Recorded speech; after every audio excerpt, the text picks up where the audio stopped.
आज बैसाखी का ये पावन पर्व है।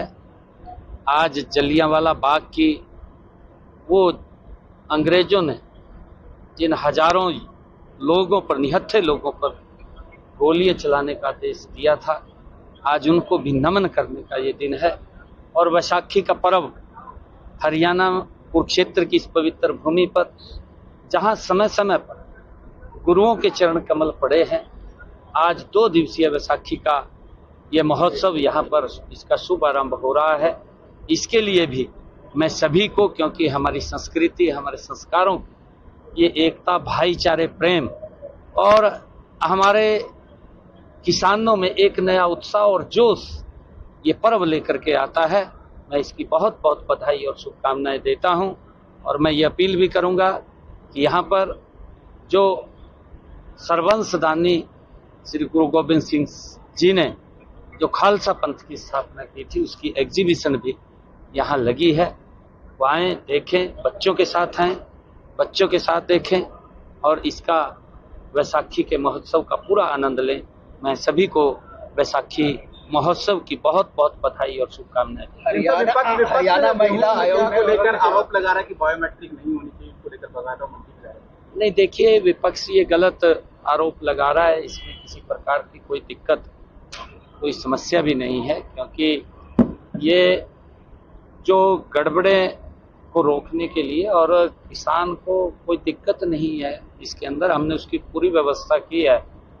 पिछले दिनों जिस प्रकार से बड़ा इसमें गोलमाल हुआ था, उसको रोकने के लिए हमने निर्णय किया है और हमारे किसान इसमें सहयोग कर रहे हैं। ऐसा नहीं है, भारी मात्रा के अंदर किसानों को कोई दिक्कत नहीं, अनाज लेकर के आ रहे हैं। परंतु मैं ये अपील भी लगातार कर रहा हूं और अब आज भी मैं आप लोगों के माध्यम से ये कहना चाह रहा हूं, क्योंकि ये सीजन पहले जो 2-2.5 महीने चलता था, 2 महीने 2.5 महीने चलता था, अब ये सीजन मात्र क्योंकि 15 दिन 20 दिन का रह गया है, बहुत छोटा सीजन रह गया और इसके अंदर सारी व्यवस्थाएं वो अव्यवस्थाओं में बदलती हैं। इसके अंदर हमें धैर्य से काम लेकर के आगे बढ़ना चाहिए। किसी भी किसान को कोई दिक्कत परेशानी नहीं आने दी जाएगी।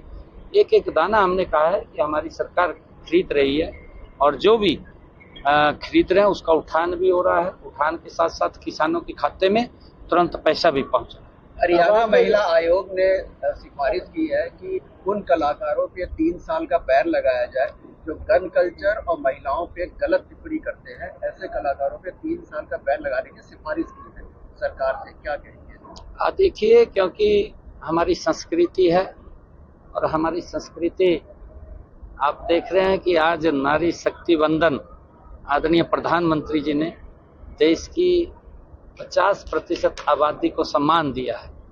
और ये सम्मान खाली नहीं दिया, प्रधानमंत्री जी ने बेटी बचाओ बेटी पढ़ाओ के माध्यम से लाखों बेटियों को जीवन दान भी दिया है। और उसके साथ साथ प्रधानमंत्री जी ने उन गरीब माता बहन के सर के ऊपर भी छत देने का काम किया है जिनके पास अपना मकान घर नहीं था। आदरणीय प्रधानमंत्री जी ने उज्ज्वला योजना के तहत उनको धुएं से बचा करके गैस का कनेक्शन, सिलेंडर भी पहुंचाने का काम नरेंद्र मोदी जी ने किया है। और कन्या समृद्धि योजना के तहत उनको सशक्त और मजबूत करने का काम किया है। लगातार हमारी डबल इंजन की सरकार महिलाओं को सशक्त और मजबूत करने में, आर्थिक रूप से सशक्त और मजबूत करने में निरंतर काम कर रही है। हमने हरियाणा के अंदर भी लाडो लक्ष्मी योजना की जो बात कही थी, 2100 रुपया बहनों को, महिलाओं को सशक्त करने के लिए हम पहुंचा रहे हैं।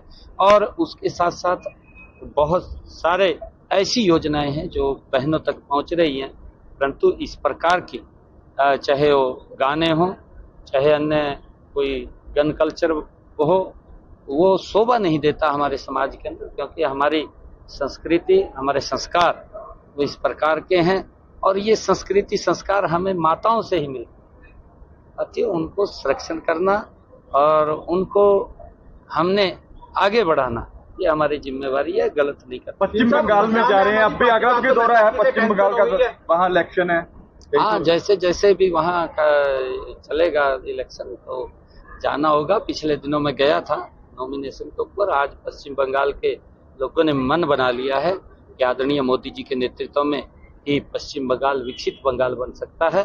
नहीं तो जिन्होंने तो लूट का बंगाल बना दिया, चाहे वो कम्युनिस्ट थे, चाहे या ममता दीदी है, इन्होंने तो लूट बंगाल बना दिया। विकसित बंगाल तो मोदी जी बना दिया।